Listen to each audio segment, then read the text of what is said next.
Hi welcome to Aruna's veg kitchen. ఈరోజు పచ్చి కొబ్బరి పాలతో రైస్ ప్రిపరేషన్ చూపిస్తున్నాను. చాలా టేస్టీగా ఉంటుంది.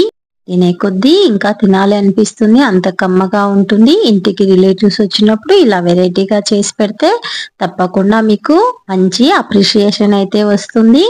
ఇందులోనికి కాంబినేషన్ ఏ కర్రీ అవసరం లేదు. రైతాతోనే చాలా బాగుంటుంది. ఒక కొబ్బరికాయను కొత్తగా వచ్చిన కొబ్బరిని అయితే తీసుకున్నాను. ఇది పావు కేజీ రైస్ కి సరిపోతుంది. చిన్న పీసెస్ గా కట్ చేసుకొని మిక్సీ జార్ లోనికి వేసుకొని మిక్సీ పట్టుకోవాలి. బరకగా మిక్సీ పట్టుకోవాలి. ఇందులో నుంచి హాఫ్ పార్ట్ తీసి పక్కన ఉంచుకోవాలి.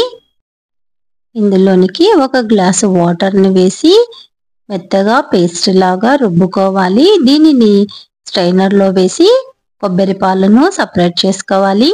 వీడియోను చివరి వరకు చూసిన తర్వాత మీకు నచ్చినట్లయితే మీ ఫ్రెండ్స్ కి రిలేటివ్స్ కి షేర్ చేయండి.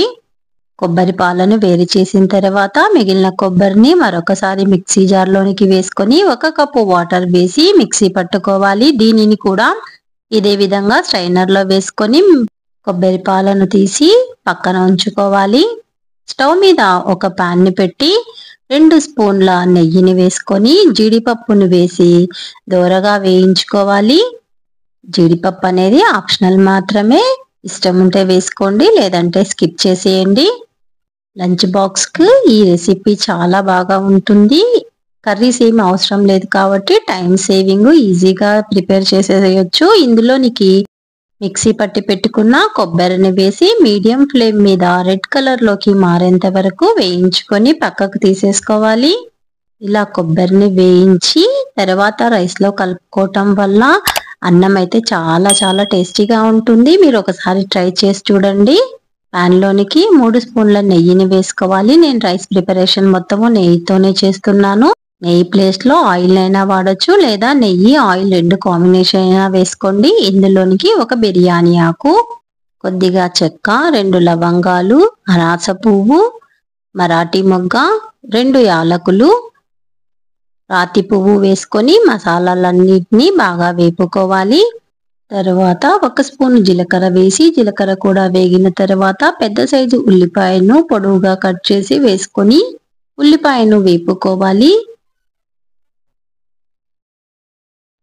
ఉల్లిపాయ వేగిన తర్వాత ఇందులోనికి అల్లం తురుమును యాడ్ చేసుకోవాలి. వెల్లుల్లి తినేవారు వెల్లుల్లి పేస్ట్ను కూడా వేసుకోవచ్చు. ఇవి కూడా వేగిన తర్వాత ఇందులోనికి పొడవుగా కట్ చేసిన పచ్చిమిర్చిని, సన్నగా కట్ చేసిన క్యారెట్ ను వేసుకోవాలి. బీన్స్ అవైలబుల్ గా ఉంటే బీన్స్ ను కూడా కట్ చేసి వేసుకోండి. నేనైతే వేయటం లేదు. కాస్త వేపుకున్న తర్వాత 30 నిమిషాల పాటు నానబెట్టుకున్న రైస్ లోని వాటర్ అంతటిని వంపేసుకొని రైస్ ను యాడ్ చేసుకోవాలి. నేను నార్మల్ రైస్ ని యూజ్ చేస్తున్నాను. బాస్మతి రైస్ తో కూడా చేసుకోవచ్చు. రైస్ లో ఉండే వాటర్ అంతా ఎవాపరేట్ అయ్యేంత వరకు వేపుకున్న తర్వాత ఇందులోనికి 2 కప్పుల కొబ్బరి పాలను వేసుకోవాలి. 1 కప్పు రైస్ కు 2 కప్పుల కొబ్బరి పాలు అయితే పడతాయి. టేస్ట్ కు సరిపడినంత ఉప్పును యాడ్ చేసుకొని మూత నుంచి మీడియం ఫ్లేమ్ మీద ఉడికించుకోవాలి. మధ్యలో మూతను తీసి కలుపుకుంటూ ఉండాలి. అచ్చం కొబ్బరి పాలతో చేసుకుంటే టేస్ట్ గా ఉంటుంది. వాటర్ అయితే అసలు యాడ్ చేయకండి.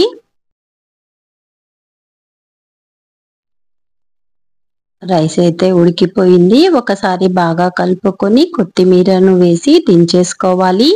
వేయించి పక్కన పెట్టుకున్న జీడిపప్పును అదే విధంగా కొబ్బరిని కూడా యాడ్ చేసుకొని సర్వ్ చేసుకోవాలి. ఎంతో టేస్టీగా రుచికరమైన కొబ్బరి పాల రైస్ అయితే రెడీ అయిపోయింది.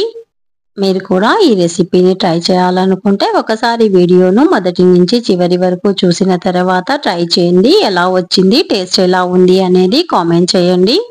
ఫస్ట్ టైం నా ఛానల్ని విజిట్ చేసిన వారు ఇంతవరకు నా ఛానల్ని సబ్స్క్రైబ్ చేసుకొని వాళ్ళు సబ్స్క్రైబ్ చేసుకోండి. బెల్ సింబల్ని నొక్కి యాక్టివేట్ చేయండి. ఫర్దర్గా నా వీడియోస్ అన్నీ కూడా మీకు నోటిఫికేషన్ రూపంలో వస్తాయి. Thank you for watching.